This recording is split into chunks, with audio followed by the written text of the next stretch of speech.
There are hundreds of VPNs to choose from, but our sponsor, Private Internet Access, is the only VPN that can fully prove they are not logging your internet activity. There have been multiple real-world cases where the FBI came to PIA with a court order legally requiring them to hand over user activity logs, and Private Internet Access had nothing to give them because they don't log user activity in the first place. Private Internet Access's software is also fully open source, so users can verify for themselves that activity is never logged. You get 83% off, which is just $203 a month, and 4 months extra for free at piavpn.com/DavidP. The link is in the description. You probably don't realize how easy it is to bake from home for family and friends with no stress. Our sponsor, Wild Grain, is the first bake from frozen subscription box for artisanal breads, pastries, and pastas. All items bake from frozen in 25 minutes or less. No mess, no cleanup. You can customize each monthly box to your preferences and dietary restrictions, and they have a ton of seasonal favorites that get me in the mood no matter what time of year it is. Go to wildgrain.com/David to get $30 off your first box, plus free croissants in every box. The link is in the description. Welcome to the show. I'm back from Washington, D.C. Almost didn't make it back. 5 minutes of thunderstorms near DCA set off an unlikely but disastrous series of creeping delays. And it was a close one. But I did fortunately make it back for the show. I've been asking myself, and I want to ask you and bring you into this conversation, are we witnessing right now the rise of a new political order on the American left wing? Is this happening? I'm going to give you the bullet points. I'm going to give you my analysis, and then I want to hear from you. We saw in New York City, Zohran Mamdani, an open democratic socialist, refuses corporate money, defeat in the Democratic primary elements of the Democratic machine that include, of course, former Governor Andrew Cuomo. It was a pretty convincing defeat. And this is arguably the same movement that gave us Congresswoman Alexandria Ocasio-Cortez, who similarly won a stunning upset Democratic primary in her district at the very start of her involvement in American politics. This is the same movement to a degree that backed Bernie Sanders for president multiple times when the Democratic establishment attempted to shut him down. And this is a movement that is now loudly saying, as I hear it, we do not trust the old Democratic Party to stop Donald Trump. So the natural question right now, almost July 2025, is, are these some isolated victories, or is this actually the beginning of a new political order on the American left? Now, the answer to a degree depends on what you want to see. I know that my audience is not totally united on this, but if you step back and look at the National Democratic Party, mostly still run by what we would call centrist lifers, consultant class strategists, donor-backed moderates, a growing number of left-wing voices, including I know many in my audience, are done with that. And if you look at just the comment sections for my interviews with any elected senator, it is palpable that there is a contempt among some in my audience, no matter what they say, very mixed reaction. I mean, just yesterday, interviewed Cory Booker. We posted a clip. I think Cory Booker said some excellent things if you just analyze what he said. And the comments are riddled with people who are just furious. How dare I even interview him? And what about this thing he did? What about that thing he did? When I think if we zoom out, Cory Booker is among Democratic senators, one of the better allies that we have. And talking to him both on camera yesterday and behind the scenes only reinforced that. So if we look at this new political order, it, of course, blames Trump's return on the people that voted for Trump, on MAGA, but it also blames Trump's return on Democrats who stood for very little. Part of my analysis of why Kamala Harris lost. Democrats that ran on fear and fundraising emails without really offering a vision that goes beyond, we aren't Trump. Trump's terrible, we're not Trump. Matches the criticism that I've had. But now we are seeing that rejection of establishment Democrats really show up at the ballot box. So we saw candidates like Mamdani in New York City. It used to be fringe not to take corporate PAC money.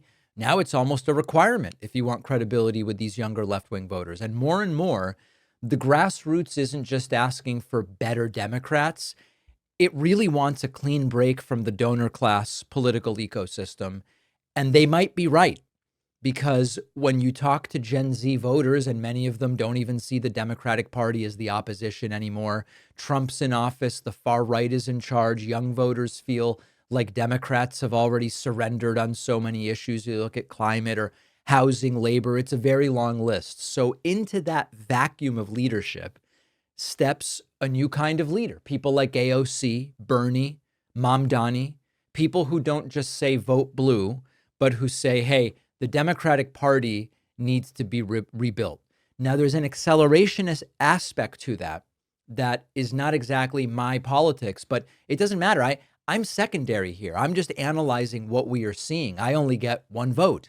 There's a generational line that is sort of hardening here.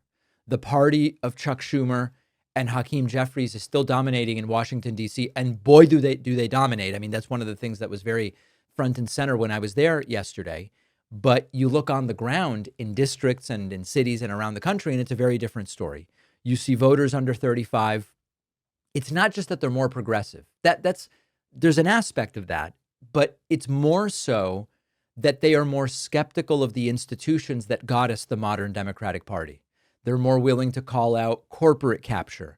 They're more open to structural change that starts to border on accelerationism. So this is not just a messaging issue. In some of my conversations with elected officials that will be playing over the next few days that I recorded yesterday in DC, you'll see that there is a focus on policy and there's a focus on messaging, but it's not even really that. We are increasingly facing a worldview gap, and that may be a greater dividing line in this new political order of the left. Now, I also want to do sort of like a reality check about where we are.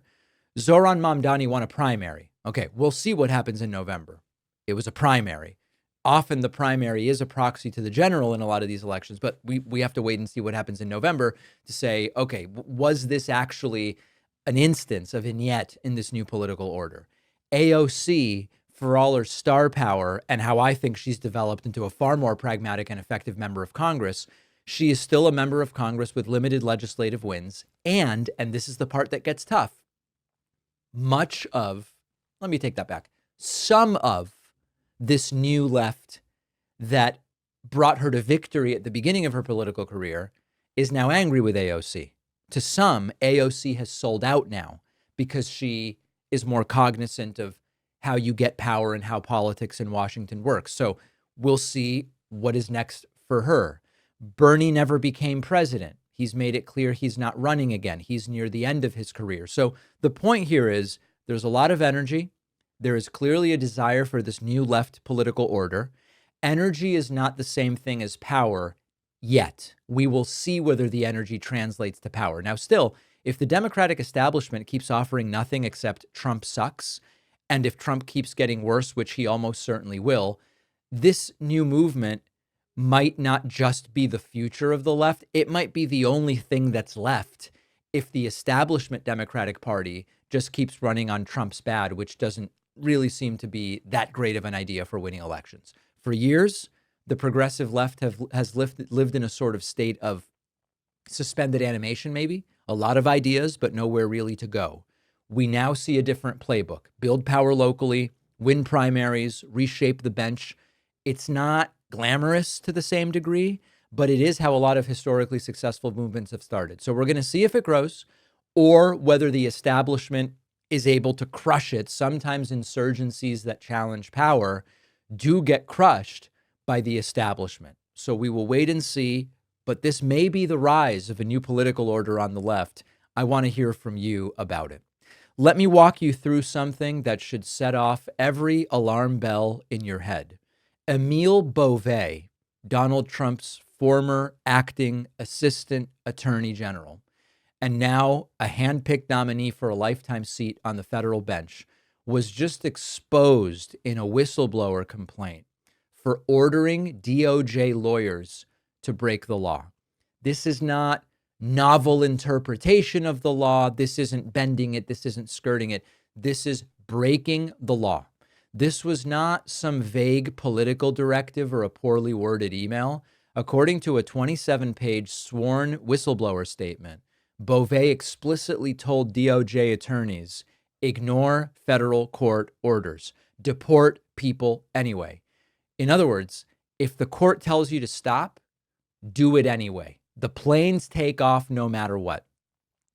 This was, by the way, yesterday, when we did our interview with Cory Booker yesterday, it was minutes after he came off of the hearing floor where he was questioning Beauvais about exactly this. This was happening in real time. So allow to sink in what this is. A Justice Department official saying to lawyers, you all should say F the courts and do whatever Donald Trump wants. That's not tough immigration policy. It's not strong leadership. It's criminal conduct. Now, here's where it gets even worse, because you would think, well, if it's illegal, surely there are consequences, right? But this is Trump's America. Illegal is a suggestion. Illegal is an idea. Illegal is a theoretical concept. Unless someone enforces the law, indictment, whatever, these are just headlines at the end of the day. A guy tells staff to violate a court order, and what happens? Nothing. A few senators maybe will grow a spine and we'll see something, but nothing. This guy might even get a promotion for it. And the dirty secret about power that we've learned really quickly over the last few months is that if there's no real enforcement, then illegal is a theoretical concept of no substantive value. It's like speeding in a town where there's no cops. I see the speed limit. I went at twice the speed. There's no police. There's no speeding cameras. Technically, it's against the law, but how are you going to enforce it? What does it mean it's against the law if there's no enforcement mechanism? And what we've seen under Donald Trump is that they're building a government around there's no enforcement mechanism to stop us. Now, if we talk about Emile Beauvais a little bit, this is the guy who recently showed up in court asking to dismiss Eric Adams' corruption case, New York City Mayor Eric Adams, not because Adams is innocent, but because Trump wants political favors, straight up quid pro quo. And this is the sort of thing that used to happen behind closed doors. It now can happen in broad daylight because why not, right? What's the consequence? When DOJ attorney Erez Ruveni tried to tell the truth in court, he was told to lie and to go back and change the filing, to commit perjury. And when he refused, they fired him.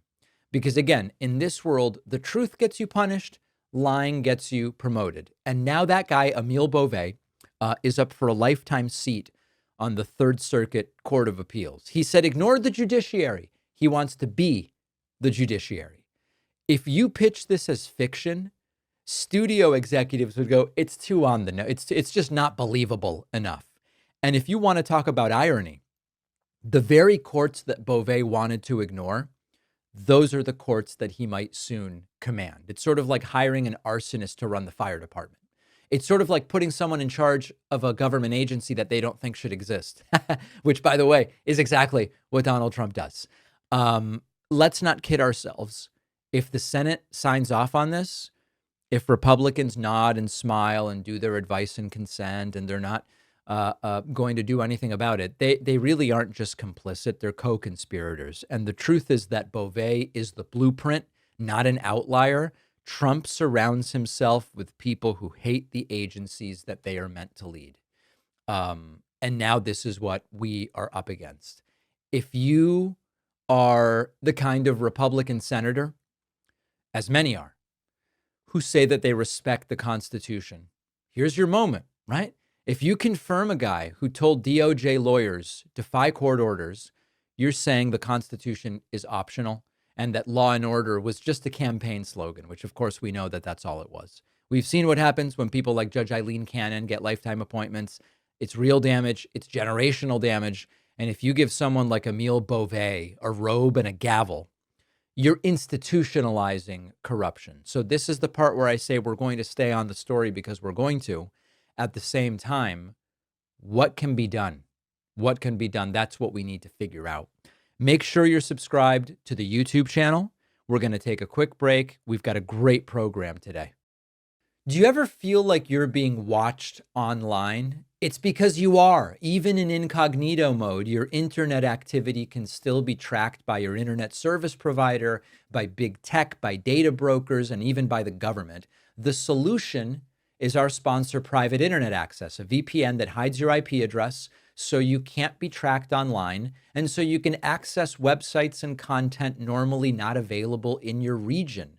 Private Internet Access is the only VPN that can prove in multiple ways they do not log your internet activity. Their software is open source. Anyone can see that the VPN is not logging your traffic. Multiple court cases have happened where law enforcement tried to get user activity logs from the company. The company didn't have them. You can choose from lightning fast IP addresses in all 50 US states and 91 countries. You can use private internet access on unlimited devices with just a single account, and my audience gets 83% off, which comes out to just $203 a month, plus get 4 extra months for free. Go to piavpn.com/DavidP. The link is in the description. People in my audience know I am a bit of a pastry connoisseur. Our sponsor, Wild Grain, is the first bake from frozen subscription box for artisanal breads, pastries, and pastas. Wild Grain's boxes are customizable depending on what you like and prefer. They've got their classic variety box. They've launched the new gluten-free box. They have a plant-based box that's 100% vegan.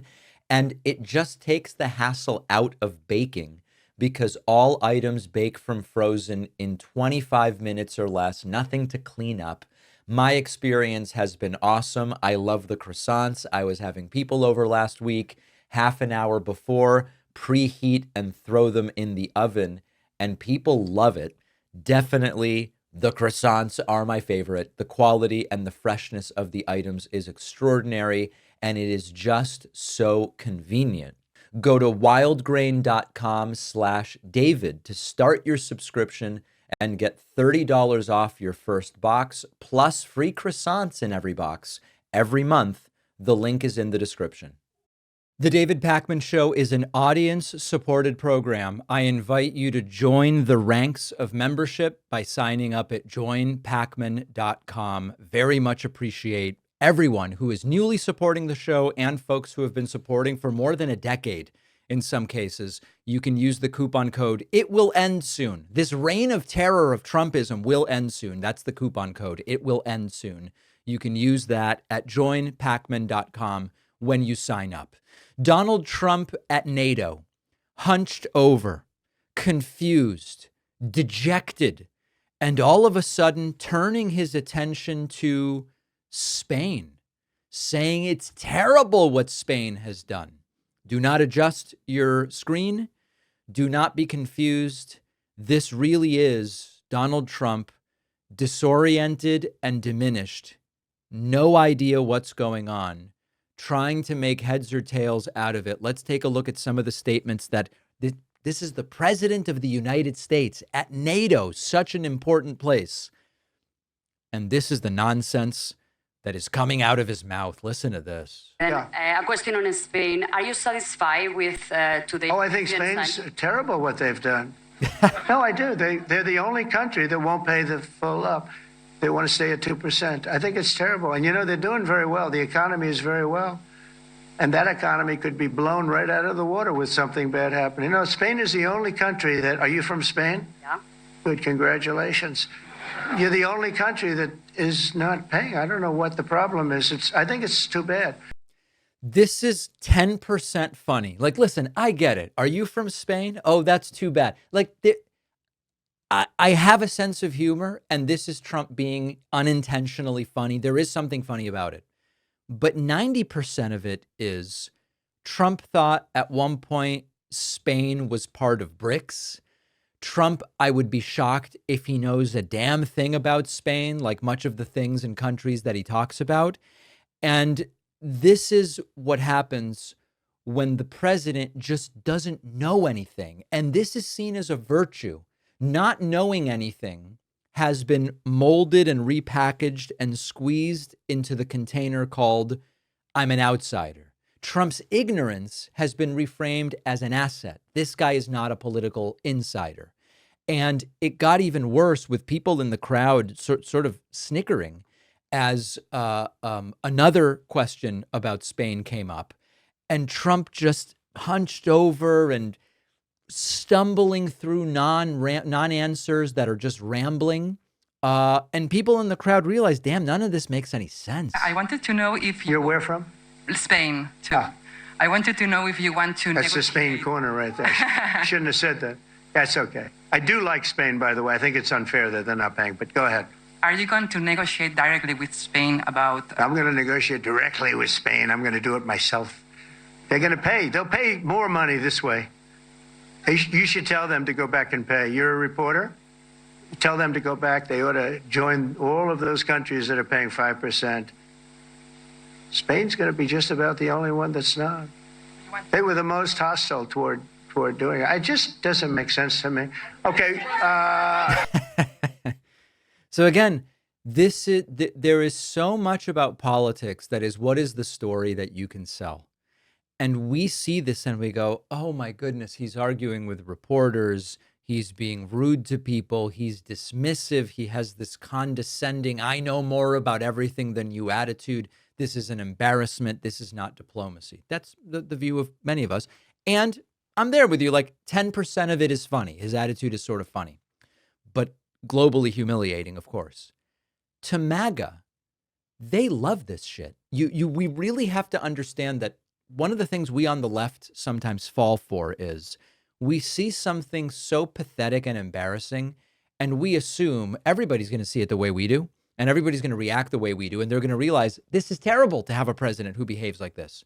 If you look on Twitter, you look at the comments to some of these things, people go, damn right. Look at Trump finally standing up for the United States. He's not the president of Spain. He's saying Spain's got to pay. We love it. This is strong, Trump. This is what we voted for. This is fantastic. It's a completely different perspective. And so we have to remember, just showing them the stuff isn't enough to get them over to our side in terms of worldview. Now, the question came up of what happened to ending the Russia-Ukraine war in 24 hours. Trump hates this damn question. He first said he would end it within 24 hours of becoming president-elect, then 24 hours of getting inaugurated, then within 100 days. It's all come and gone. And Trump's answer is, it's harder than people know, which really means it's harder than Trump knows. We all knew. The promises made no sense. Go ahead, right in the back. Yeah, you tall one. The tall man. Mr. President, Johannes Petra from Austrian National Television. How are you? You once said that you would end the Ukraine war in 24 hours. You later said you said that sarcastically. Well, of course it was sarcastic. But you've now been in office for Now it's sarcastic. 5 months and 5 days. Why have you not been able to end the Ukraine war? Because it's more difficult than people would have any idea. Vladimir Putin has been more difficult. Frankly, I had some problems with Zelensky. You may have read about him. And it's been more difficult than other wars. I mean, look, we just ended a war in 12 days that was simmering for 30 years, frankly. He ended a war in 12 days. That's the new view. So listen, his explanation is it's just really difficult to end the Russia-Ukraine war. What about mentioning that before? No, then it was time for the sarcasm that he would end it in 24 hours. And this is what always happens. Who could have known healthcare could be so difficult? That's what we heard in 2017 when Trump abandoned his plan, which would have cut healthcare from 24 to 32 million people. It's tough. People don't know that it's tough. We've all been saying it's tough. We've all been saying the predictions make no sense. And then finally, really wacky moment, Trump tags in Pete Hegseth during this presentation so Hegseth can rail against the media. So people like you picked up and said, oh, it's not severe. We're just no, looking for the the answer. report was not a complete report. Yeah, the message was probably wait till you know the answer before you... And sir, did you not have a public component to your Zelensky meeting for a tactical reason with President Putin? Let him answer this. Hello, Mr. Secretary. Yeah. There's a reason the president calls out fake news for what it is. These pilots, these refuelers, these fighters, these air defenders, the skill and the courage it took to go into enemy territory flying 36 hours on behalf of the American people and the world to take out a nuclear program is beyond what anyone in this audience can fathom. And then the instinct of CNN, the instinct of the New York Times is to try to find a way to spin it for their own political reasons, to try to hurt President Trump or our country. They don't care what the troops think. They don't care what the world thinks. They want to spin it to try to make him look bad based on a leak. Of course, we've all seen plenty of leakers. And what do leakers do? They have agendas. And what do? Do they share the whole information or just the part that they want to introduce? And when they introduce that preliminary report that's deemed to be a low assessment, you know what a low assessment means? Low confidence. All right, get this guy out of here. Trump tagging in Pete Hegseth to just say, you're all so terrible to this guy. Why can't you just talk about how awesome he is? Put a pin in this, because we're going to get back to Pete Hegseth demanding with a straight face that the media produce pro-Trump propaganda, the likes of which would make North Korean news anchors blush about how outrageous and suck-uppy it is. So we're going to get back to that. Trump at NATO did not go well. This led to an all-night meltdown. Here's the reality. Donald Trump melted down in real time on Truth Social overnight. Truth Central. On that one. And corporate media just doesn't notice. We have an unwell person that we are dealing with here. And we are watching him unravel in real time. Over the course of just a few hours, Trump posted a series of completely unhinged rants to his social media platform. Each one of these is more detached than the last. These are the posts of someone deep in a spiral, completely unable to regulate himself emotionally, unable to stop, but still in possession of the most important office in the country, still with access to the nuclear codes. Take a look at this. And just imagine if Joe Biden did 2% of this.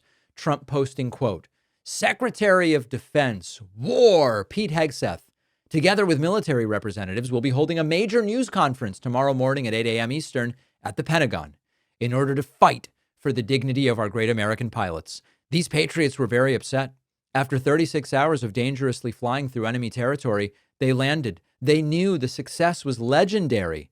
And then 2 days later, they started reading fake news by CNN and the failing New York Times. They felt terribly. Fortunately for them, as usual, solely for the purpose of demeaning President Donald J. Trump, the fake news, Times and CNN, lied and totally misrepresented the facts, none of which they had because it was too soon. There were no facts out there yet. The news conference will prove both interesting and irrefutable. Enjoy. We're going to get to that press conference later.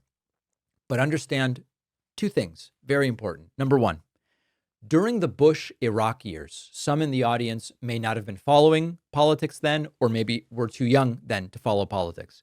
During the Bush era, they did a version of this, which is if you question any aspect of the mission, you're attacking the troops, you're making the troops feel bad, you're not supporting the troops, you're unpatriotic. That's something that was big during the lead up, the drums of war beating up to the Iraq war, and then after it started as well. This is back in 2003. They're doing the same thing. And I think there's an irony also, which is we're simultaneously supposed to believe that our troops are the big, strong men, right? And also they feel really bad when they see these articles. They feel bad. You're making them feel bad. So wait a second. Are they the tough guys or aren't they? Now, this entire narrative of they feel bad, I think it's completely fabricated by Trump. I think it's plain and simple. That's what it is. But okay, so starting to spiral on Truth Social. Then Trump continues. Breaking news. I was shocked to hear that the state of Israel, which has just had one of its greatest moments in history and is strongly led by Bibi Netanyahu, is continuing its ridiculous witch hunt against their great wartime prime minister. Bibi and I just went through hell together. Yeah, Trump had to take a break from golfing to launch the bombing. Bibi and I just went through hell together, fighting a very tough and brilliant longtime enemy of Israel, Iran. And Bibi could not have been better, sharper, or stronger in his love for the incredible Holy Land.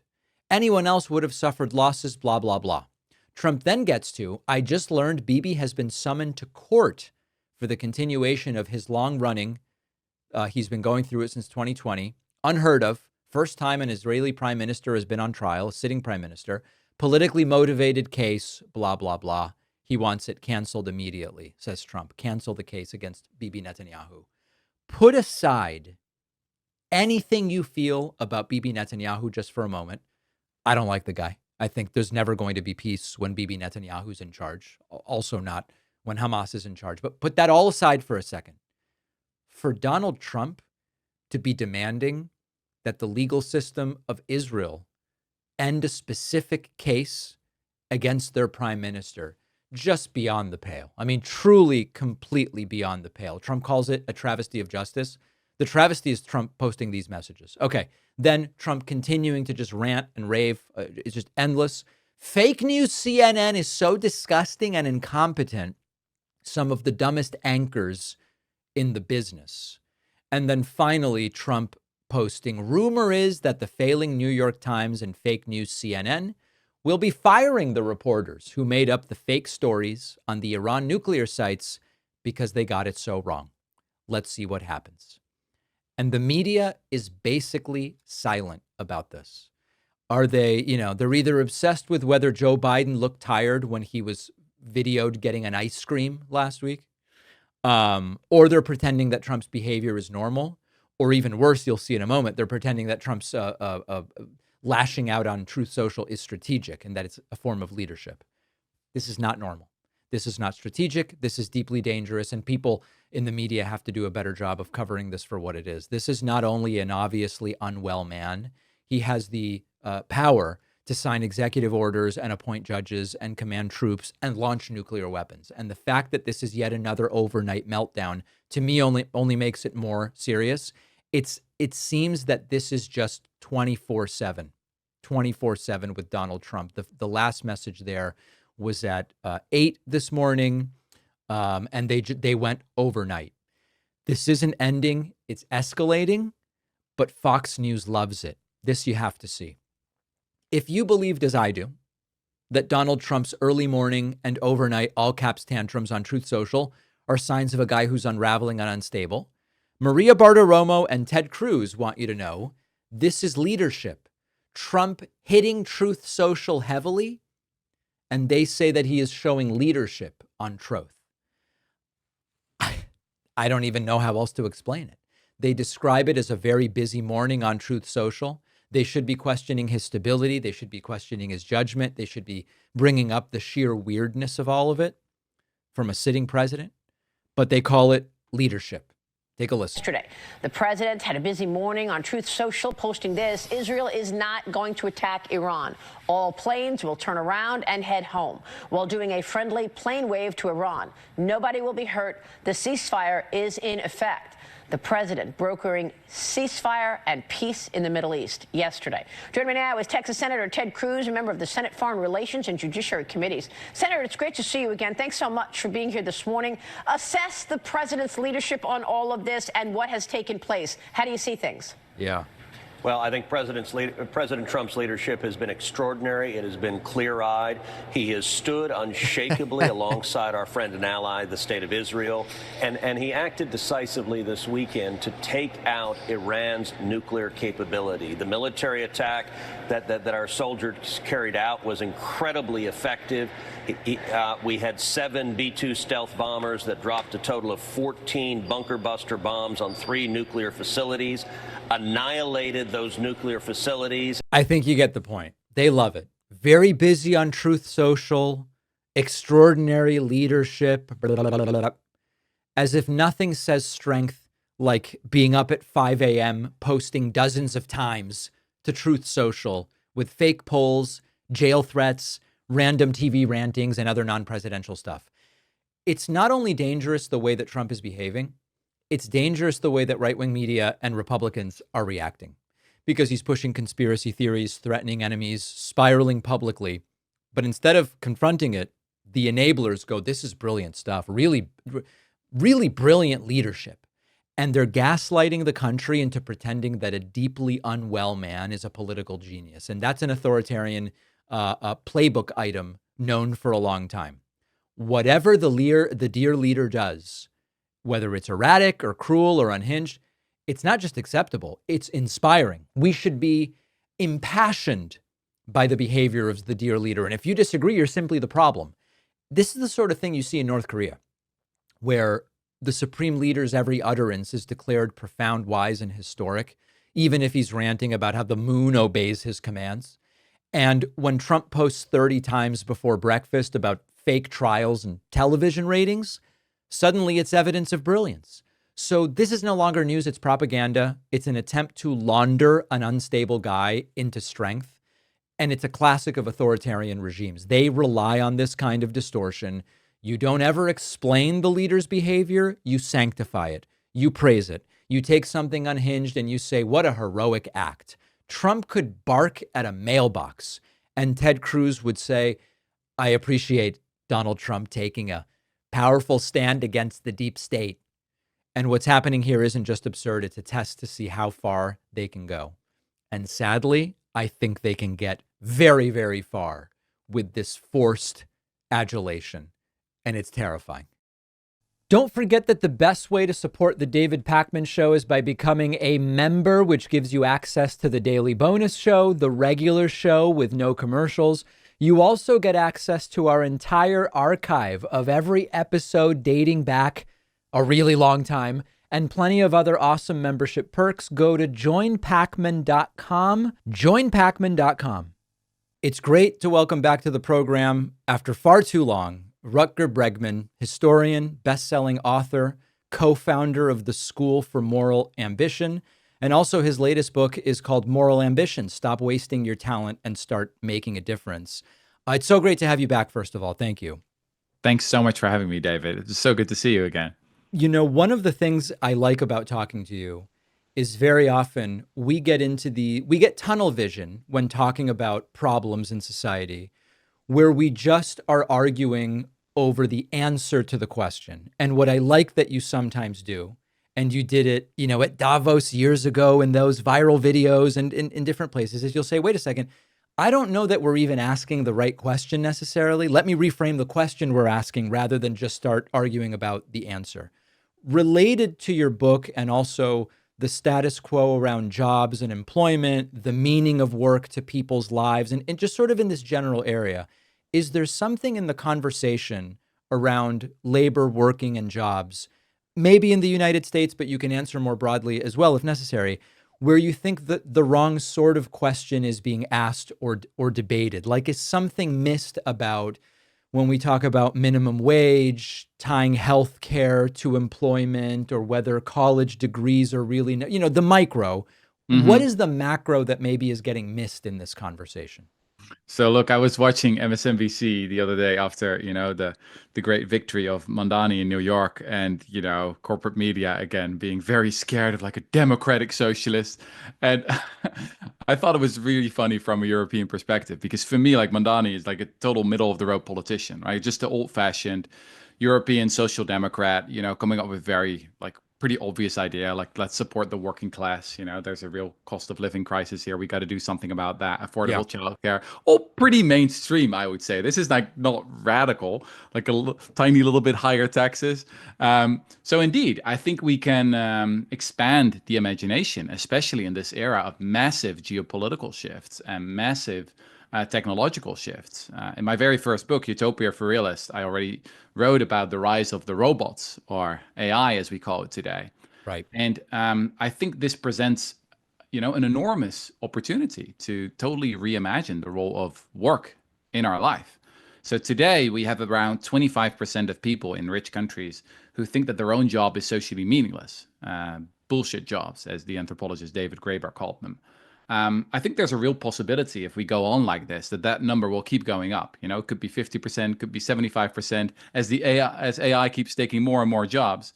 We should never underestimate capitalism's extraordinary ability to come up with new bullshit jobs, right? But there's an alternative here as well. And this is an alternative that has been dreamt about by some of the greatest thinkers for the past 2 centuries. by people like the British economist John Maynard Keynes or the science fiction writer Isaac Asimov. Actually, in the 60s and the 70s, people said, you know what, the future of capitalism is going to be total leisure for everyone.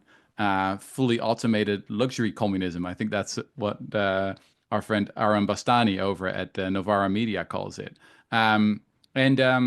That is, I would say, definitely a possibility, but we got to fight for it. And I got to at least start with asking the right questions. Is it fair to say, or let me ask it this way, I've read probably 30 or 40 books in my life that reference when Keynes said technological advance will lead to a 15-hour work week. And of course, every technological advance led maybe to more efficiency, maybe to more surplus value from people's work hours, but we haven't quite gotten to that 15-hour work week quite yet. Is that simply a structural thing where there is no technological advance that will open the door to everybody's 15-hour work week, and only if we decide that it's a worthwhile goal, which is a different question, it's going to be a restructuring of society and the economy that would achieve that? Well, again, there are alternatives here. As a guy who comes from the Netherlands, which is the shortest working week in the world, and that still has a very productive economist, capitalist economy. I know that there's a big bandwidth. There are lots of alternatives out there, and also what history teaches us is that actually the work week was shrinking up until the 60s and the 70s. People worked much harder in the late 19th and the early 20th century. It's just that it stopped doing so, and especially in the US, people started working more again. There are many books to be written about why that happened. I would say that the corporate takeover of America has a lot to do with that. I would say that the ultimate goal of technological prosperity has always been, or should always have been, freedom, and so that we can finally figure out what life is really about. What's your view of the what's the altruist movement? I forget that Sam Bankman-Fried was a part effective of altruism. Yeah. Yes, effective altruism. I'm curious what your view of how that intersects with, in your book you talk about moral ambition and people in high achieving professions but who are feeling morally stagnant, for lack of a better term.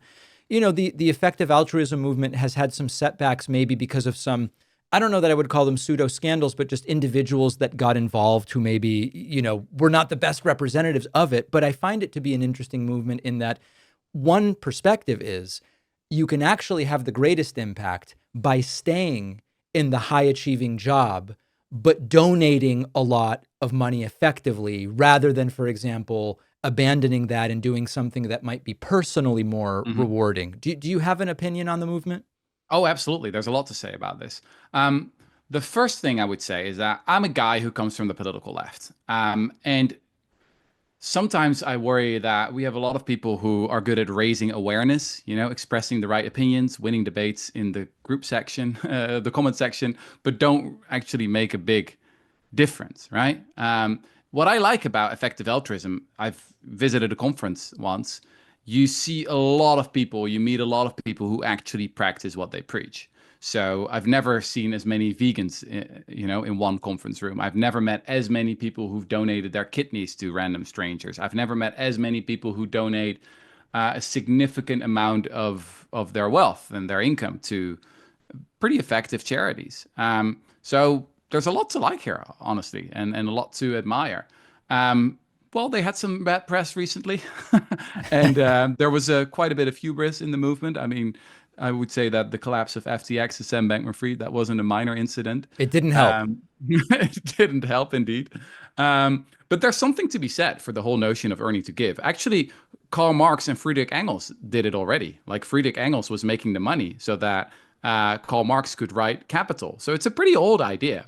And we've seen it throughout history that some of the greatest movements for human rights, the abolitionists, the suffragettes, they didn't get government subsidies. You couldn't like say, hey, give me a grant to fight slavery. No, you were fighting the government. You didn't get some fancy corporate sponsorship deal. No, you really needed to rely on ambitious philanthropists. And this has been true for all these movements. In the US, you had the Garland Fund, for example, an amazing fund that hired the first full-time lawyer for the civil rights movement. And that basically laid the groundwork for the eventual victory with Brown v. Board of Education. So I'm a guy who's known for dunking on billionaires and their philanthropy, and I will keep doing that until my dying breath.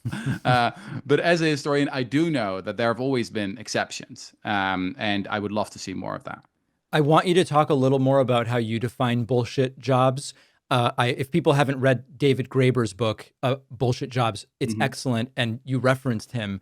But you mentioned something a few minutes ago about, I think it was the way that the job is or isn't fulfilling to the person doing it.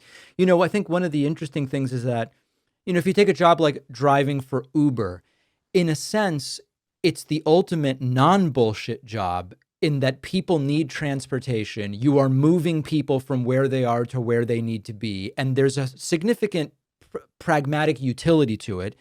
And a lot of the problem with it is actually that the driver is undercompensated and that is in a relationship with the company that, based on the Uber drivers I've talked to and what the revenue split is, seems fundamentally unfair. So it's not really a bullshit job. It's a gig job that maybe is unfair in some way. Can you elaborate a little bit on the definition as you see it and what qualifies? Sure. I think David Graeber's powerful insight was that we can just ask people themselves. Like, people themselves are the real experts on their own job. So if someone says, look, what I do is just utter BS, I can go on strike and no one will give a shit, I think we can believe them. And since Graeber's book came out, we got new evidence. The best study that I know of was done by two Dutch economists. They had a data set of more than 40 countries, 100,000 employees, who were all asked this question. What do you think about the social meaning of your work? Do you make this world a better place? Yes or no? Or are you in doubt? And the number they arrived at is 25%. 25% of the modern workforce think that their own job is BS. And what's really interesting in the paper is that they break it down by profession. So you can see how different professions think about it. And it's more or less what you would expect. So marketeers score very high on the BS ranking. It's like 40% or something. Same is true for bankers, HR consultants. Journalists are somewhere in the middle with 20%. And then firefighters, police officers. Well, they yet have to find the first firefighter that considers his or her own job bullshit. Right. But that is a pretty radical insight, because 25%, that is 5 times the unemployment rate. And these are very often people with nice resumes who went to good universities, who earn quite decent money. But again, let's repeat this again. They could go on strike and it wouldn't matter. Just imagine how huge this waste of talent is, right? If all these people would be working on actual problems, and we do face some pretty substantial problems as a species, just imagine how much better this world could be, right? Or we could shorten the working week by at least a quarter or maybe a third. So there's a lot of opportunity here as well. And as I said, moral ambition is trying to be the antidote to that. It's all about devoting your career, those 2,000 work weeks, to some of the most pressing issues we face as a species.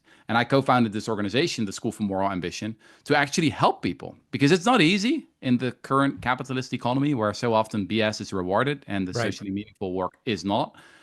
So it's a whole journey that people have to go on, but it can be a really rewarding journey. I'm curious what you think are the lowest hanging fruit in terms of changes, solutions, or policies. Sometimes when people who are more technocratically minded hear what we're talking about, they will often talk about, well, we need a system for government to compensate work that's often unpaid but high value, like parents who aren't working outside of the home, or, there's sort of like a more technocratic approach. Andrew Yang was a guy who had some really specific ideas when he ran for president about, let's assign some dollar value to your data. And that's a way where people can maybe recover some money that has been redirected, that's really theirs. I'm curious whether some of those technocratic ideas appeal to you, or what's the lowest hanging fruit that we could do? So here's how I think about this. Marx famously had a very materialist view of history, right? He said that it's basically the economic forces that determine our destiny. And sure, there's a lot of truth to that. The distribution of wealth and power and technology matters immensely. But what I see when I study some of the greatest movement we've ever seen, I spend a lot of time studying the British abolitionist movement, for example, because that one was super successful, way more successful than the American or the Dutch abolitionist movement. I'm from the Netherlands. And also the move from the Gilded Age to the Progressive Era. What I see in those moments is that doing good became more fashionable, or people redefined what it meant to be successful. So maybe the Gilded Age is the best example, right? You had the robber barons becoming incredibly rich, abusing their workers who were not being paid a living wage, incredible monopolies, and also incredible immorality and corruption. Does that remind you of something today? But then what came after that was the Progressive Era, led by people like Theodore Roosevelt, who was a pretty privileged guy, came from a very privileged family. He studied at Harvard. And he was just utterly fed up. He was very angry at his peers. He was angry at the people in his bubble. He was like, come on, just complain about a problem and not do something about it. That's in my view, called whining. And honestly, I wrote this book, Moral Ambition, and started this movement because I feel a similar anger. I'm just really fucking angry at many of my peers who ended up in these BS jobs at McKinsey or Goldman Sachs, and they are pretty talented. I know many of these people, right? And they could make a great contribution, but instead they've ended up in these super boring jobs, while they could make a massive difference in the fight against tax avoidance, for example, or tax evasion.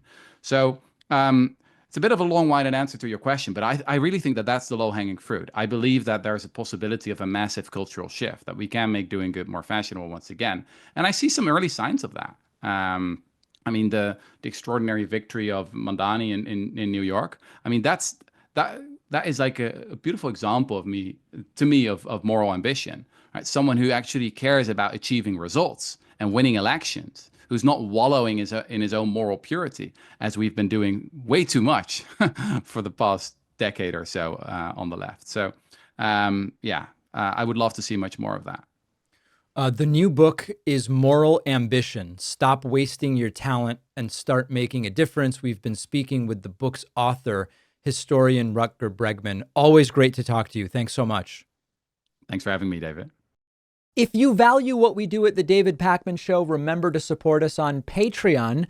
Go to patreon.com/David Pakman Show, where you can get access to behind-the-scenes videos, the daily bonus show, the commercial-free daily show. You can support the show for as little as $2 a month. Check it out at patreon.com/David Pakman Show. One of the hallmarks of authoritarian regimes is they are nasty to the media.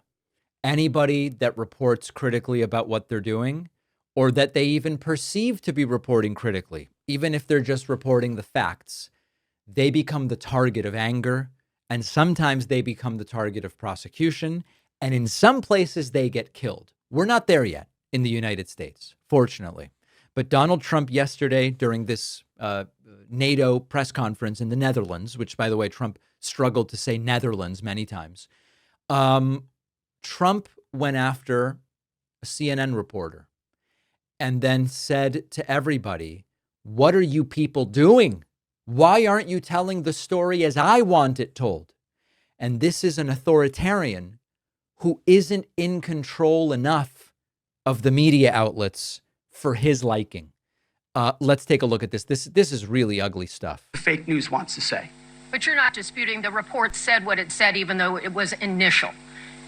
The report said what it said, and it was fine. It was severe, they think, but they had no idea. They shouldn't have issued a report until they did. But we've gotten the information. I think Pete said it better than you can say it. And, you should be proud, especially you, should be proud of those pilots, and you shouldn't be trying to demean them. No, there's those pilots flew at great risk of big Imagine talking to members of the press like this. chance that they'd never come back home and see their husbands or their wives. Let me just tell you, you and NBC, fake news, which is one of the worst, and CNN, New York Times, are all bad. They're sick. There's something wrong with them. But you know what? you should be praising those people instead of trying to find some. By trying to go and get me, you're hurting those people. They were devastated. You know, I got a call from Missouri, great state, and I won 3 times by a lot. And I got a call that the pilots and the people on the plane were devastated because they were trying to minimize the attack. And they all said it was hit. But we don't think it was really maybe hit that badly. And they were devastated. They put their lives on the line. And your attempts to report facts are really upsetting the soldiers. Then they have, and I'm not referring to you, but real scum come out and write reports that are as negative as they could possibly be. It should be the opposite. You should make them heroes and heroines. You should make them. That's what Trump wants. Telling exactly how everything should be reported on. Really people that they were so devastated when they heard this news. And you know what they said? One of them, I spoke to one of them, said, "Sir, we hit the site. It was perfect. It was dead on." Because they don't understand fake news, because they have a normal life, except they have to fly very big, very fast planes. That's right. Why can't you base all of your reporting around really big, tough members of the military who are upset by your reporting and also don't understand fake news? What a vote of confidence from Trump. And it's interesting because if you really look at the language, even though what he's trying to do is attack the media for the reporting, he's kind of demeaning to the service members. They can't handle reporting that attempts to comport to the facts. They don't understand fake news. Here's another clip of Trump during this rant. I believe this is a different clip. There may be a little overlap. We shouldn't have issued a report until they did, but we've gotten the information. I think Pete said it better than you can say it. And, you know, you should be proud, especially you, should be proud of those pilots, and you shouldn't be trying to demean them. No, there's those pilots flew at great risk. All right. Okay. So there's overlap here with the earlier clip. This is the epitome of thin-skinned. And unfortunately, a lot of authoritarians had very thin skins. And so what did Donald Trump do? He made Pete Hegseth hold another one of these 5 a.m. Pacific press conferences this morning, 8 p.m. Eastern.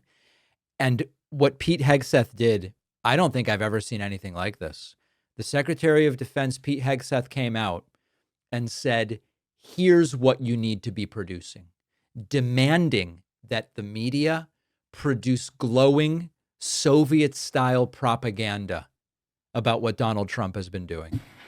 Because you, and I mean specifically you, the press, specifically you, the press corps, because you cheer against Trump so hard, it's like in your DNA and in your blood to cheer against Trump, because you want him not to be successful so bad, you have to cheer against the efficacy of these strikes. You have to hope maybe they weren't effective. Maybe the way the Trump administration has represented them isn't true. So let's take half-truths, spun information, leaked information, and then spin it in every way we can to try to cause doubt and manipulate the public mind over whether or not our brave pilots were successful. How many stories have been written about how hard it is to, I don't know, fly a plane for 36 hours? That's what the reporting should be. This is really hard, guys. Has MSNBC done that story? Has Fox? Have we done the story how hard that is? Have we done it 2 or 3 times so that American people understand? How about how difficult it is to shoot a drone from an F-15 or 16 or F-22 or F-35? Or what it's like to man a Patriot battery? Or how hard it is to refuel midair? Giving the American people an understanding of how complex and sophisticated this mission really was. Imagine if the media actually took Pete Hegseth's advice and you open up a YouTube channel or a publication and it goes, article about how difficult it is to fly for 36 hours. Article about how this has never been done before and so successfully. Article about how great all of Donald Trump's intentions are. That's what they want. It's pathetic. And there's nothing more beta than saying, this is what I need you to write about. There are so many aspects of what our brave men and women did that because of the hatred of this press corps are undermined because your people are trying to leak and spin that it wasn't successful. It's irresponsible. And he's just scolding reporters. Folks in this room are privy to that information because of the proximity here in the Pentagon. It's an important responsibility. And time again, classified information is leaked or peddled for political purposes to try to make the president look bad. And what's really happening is you're undermining the success of incredible B-2 pilots and incredible F-35 pilots. It goes on like this for a little while, okay? Unbelievable. This is the demand for compliance. This is what authoritarian regimes and dictators do. A couple other notable moments from this totally deranged press conference. Jennifer Griffin, who, by the way, is no left-wing bomb thrower, says, "Are you sure that the uranium wasn't moved before the attacks? Because it's really seeming like the uranium was moved before the attacks." And Pete Hegseth goes, "Oh, you've been one of the worst, Jennifer. One of the worst." I've seen that suggests his former colleague at Fox, by the way, that we didn't hit exactly what we wanted to hit in those locations. That's not the question, though. It's about highly enriched uranium. Do you have certainty that all the highly enriched uranium was inside the Fordo Mountain, or some of it, because there were satellite photos that showed more than a dozen trucks there 2 days in advance?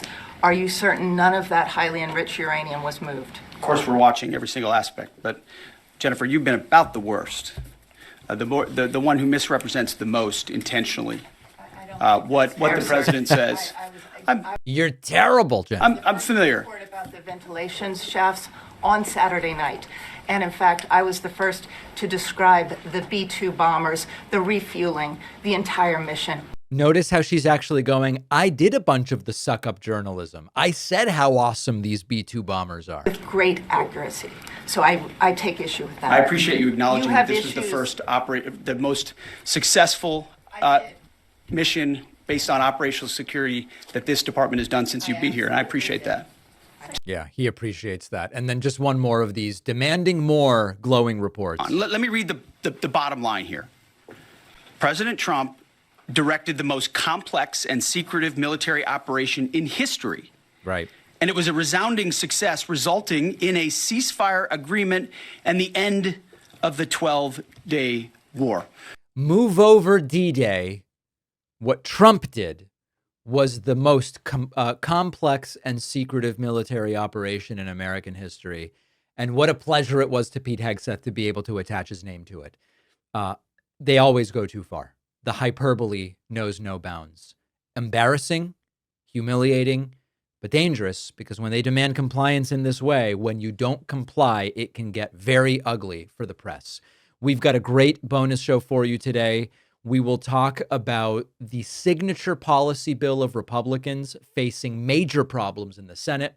We will talk about Republicans now asking Trump to revoke the citizenship of Zohran Mamdani, who won the New York Democratic primary, mayoral primary. And we will also talk about this new weird daddy thing that the White House is obsessed with regarding Trump. It's getting creepy. It's getting very creepy. Sign up at joinpacman.com. Get instant access to the bonus show. Thanks a lot for watching today's show. I just want to take a second to tell you about today's sponsors. There are hundreds of VPNs to choose from, but our sponsor, Private Internet Access, is the only VPN that can fully prove they are not logging your internet activity. There have been multiple real-world cases where the FBI came to PIA with a court order legally requiring them to hand over user activity logs, and Private Internet Access had nothing to give them because they don't log user activity in the first place. Private Internet Access's software is also fully open source, so users can verify for themselves that activity is never logged. You get 83% off, which is just $203 a month, and 4 months extra for free at piavpn.com/DavidP. The link is in the description. You probably don't realize how easy it is to bake from home for family and friends with no stress. Our sponsor, Wild Grain, is the first bake from frozen subscription box for artisanal breads, pastries, and pastas. All items baked from frozen in 25 minutes or less. No mess, no cleanup. You can customize each monthly box to your preferences and dietary restrictions, and they have a ton of seasonal favorites that get me in the mood no matter what time of year it is. Go to wildgrain.com/David To get $30 off your first box, plus free croissants in every box, the link is in the description.